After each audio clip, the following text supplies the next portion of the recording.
महादेव के चरणों में प्रणाम करती हूँ, मेरा प्रणाम स्वीकार हो। माता पार्वती के चरणों में प्रणाम करती हूँ, मेरा प्रणाम स्वीकार हो। गणेश भैया के चरणों में प्रणाम करती हूँ, मेरा प्रणाम स्वीकार हो। कार्तिक भगवान के चरणों में प्रणाम करती हूँ, मेरा प्रणाम स्वीकार हो। गुरु भाई बहन के चरणों में प्रणाम करती हूँ, मेरा प्रणाम स्वीकार हो। अगर आप लोग नए हैं तो आप मेरी वीडियो को लाइक कीजिए, चैनल को सब्सक्राइब कीजिए और कमेंट बॉक्स में हर हर महादेव जरूर लिखिए, क्योंकि भगवान का नाम लिखने से, सुनने से, बोलने से सब कष्ट दूर होता है। भगवान का कोई भी शिव गुरु का चर्चा आधा अधूरा ना सुनिए, पूरा सुनिए, तब रहस्य जानिए कि इस कथा में क्या रहस्य छुपा हुआ है। ज्यादा बात नहीं करते हुए सुनाती हूँ एक सुंदर सी कथा बहुत सुंदर है, शुरू से अंत तक सुनिए। एक किसान और नाग नागिन का कथा आप लोग को सुनाने जा रही हूँ, तो शुरू से अंत तक जरूर सुनिएगा। तो ज्यादा बात नहीं करते हुए शुरू करते हैं। एक गांव में एक किसान रहता था। किसान के घर में उसकी पत्नी थी और 6 साल का उसका लड़का था। उसके बाद छोटा सा जमीन था, थोड़ा सा खेती था, वो खेती करता था।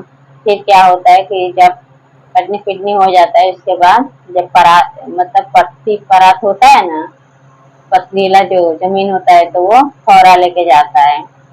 तो फौरा लेके जाता है तो खेत में जब एक कोन से जब वो फौरे से मट्टी निकालता है तो देखता है कि वहां पे एक सांप कट जाता है, एक नाग कट गया है। फिर क्या करता है कि उस फौरा से जब हटाने लगा मट्टी तो देखता है कि वहां पे सांप का जो है वहां पे एक छोटा सा बच्चा भी है। उस बच्चे को घर पे लेके आता है। नाग तो मर गया होता है। उस बच्चे को घर लेकर आता है और आकर अपनी पत्नी से कहता है कि देखो भाग्यवान, ये क्या मैं लेकर आया हूँ। तो उसकी घरवाली कहती है कि ये क्या आप लेकर आए हैं। तो वो कहता है किसान कि एक नाग है, तो कट कट गया था मेरे फौरा से लग के, तो मैं उसके बच्चे को लेकर आया हूँ। कोई नहीं, इसको अपना बेटा बना के इसको पाल लेंगे। वो किसान की पत्नी कहती चलिए अच्छा है, ले आए। तो वो उसको रोज दूध देती और दूध देके उसको पालने लगी। इधर जब घूमते घूमते चारों तरफ जब नागिन आई तो देखते अपने नाक को फटा हुआ, उसका देखती तो वहाँ पे बच्चा भी उसका नहीं है।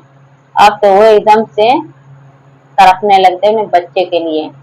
अब चार तो सोचते कौन मार दिया मेरे नाक को, कौन मार दिया। अब तो समझ ही सकते हैं कौन मार दिया मेरे नाक को।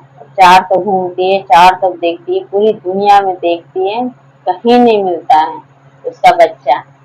फिर एक दिन वो जो है किसान फिर आता है फौरा लेके, दूसरे कोन से निकालता है वो मट्टी फौरे से। तब तक वह नागिन देख लेती है कि उसमें फौरे में खून लगा हुआ है। उसको समझते देर नहीं लगता है कि इस फौरे से ही मेरे नाक का जो है तो कटा हुआ है, नाग मेरा इसी फौरे से मरा है और मेरे बच्चे को यही आदमी लेकर गया है। फिर वो पीछे पीछे आती है, तो वो आते ही गेट बंद कर देता है किसान। वो अंदर घुस नहीं पाती है, बहुत दिन तक ऐसे चलता रहा, उसको जाने का जगह ही नहीं मिला। फिर एक दिन की बात है संजोग से कि वो बाहर घूमने के लिए जाता है बीज लेने खेत में, तो गलती से गेट बंद करना भूल जाता है और गेट खुला छोड़ देता है। जब गेट खुला छोड़ देता है तो नागिन घूमते घूमते घूमते घूमते देखती है तो गेट खुला होता है।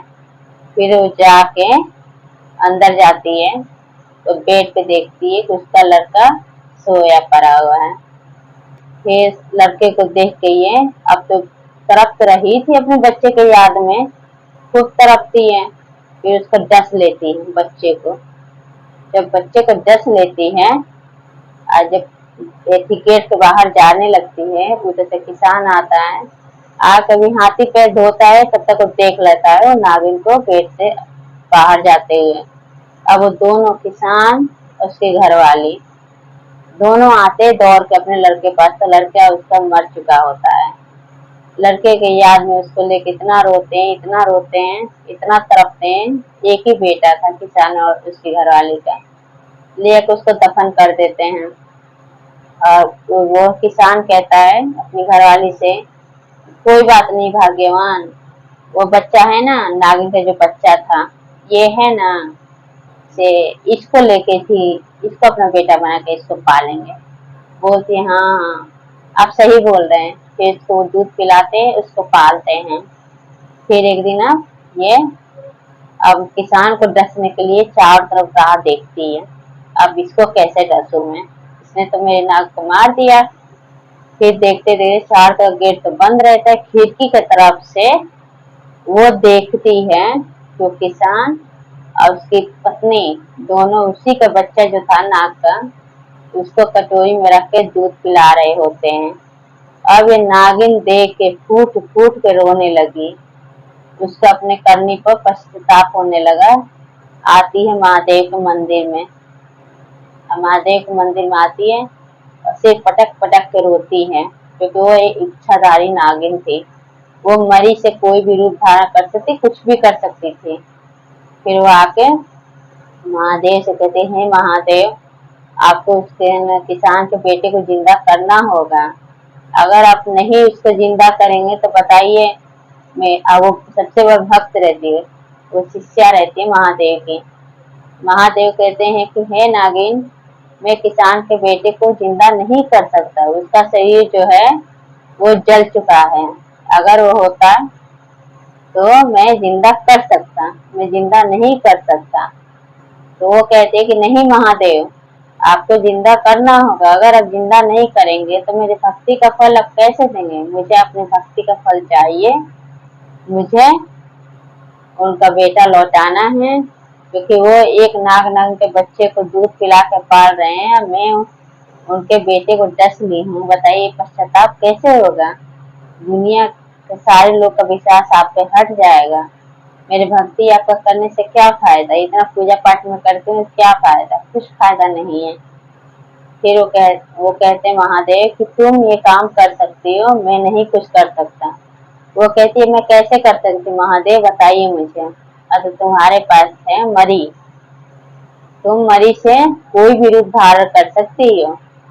तो क्या करती है कि मरी से वो एक मियाँ और बीवी, जैसे पति पत्नी दो का रूप धारण करती है, और करके एक लड़का लेके हाथ में और दौड़ते हुए आती है, और आके और किसान घरवाली को देती कि लो मेरे बच्चे को संभालना, मैं भी आ रही हूँ दौड़ के, मेरे जान को खतरा है। वो उस बच्चे को दे देती है और उसमें से साथ में मरी भी देती है उसके हाथ में, इसको रखो, अगर कोई भी दिक्कत कोई परेशानी हो, ये मरी है, इससे जो कहोगी वो तुम्हारा मनोकामना पूरा हो जाएगा।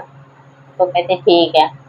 अब फिर वो जाके जो मरी दे दी नागिन, तो मर जाती है, तो दूर पे जाती है, जाके शंकर भगवान के सामने, महादेव के सामने वो अपना दम तोड़ देती है और कहते कि महादेव आज मेरा जो है संकल्प जो ली थी मैं, आज पूरा हुआ। आज मैंने अपना बदला भी ले लिया और किसान का बेटा भी लौटा दिया। हे महादेव, अब मैंने आपकी बहुत भक्ति कर दी। अगर आपकी भक्ति में सच्चे मन से की हूँ, सच्चे श्रद्धा से की हूँ, तो अब हमें आप यहाँ से जाने की अनुमति दीजिए। मैं अपने नाग के पास, नाग देवता के पास जाना चाहती हूँ। तो बोलते महादेव तथास्तु। तो ये कथा आप लोग को कैसा लगा? अगर अच्छा लगे तो मेरे वीडियो को लाइक कीजिए, सब्सक्राइब कीजिए। अब ये समाप्त करते हैं। हर हर महादेव, घर घर महादेव, माता पार्वती की जय।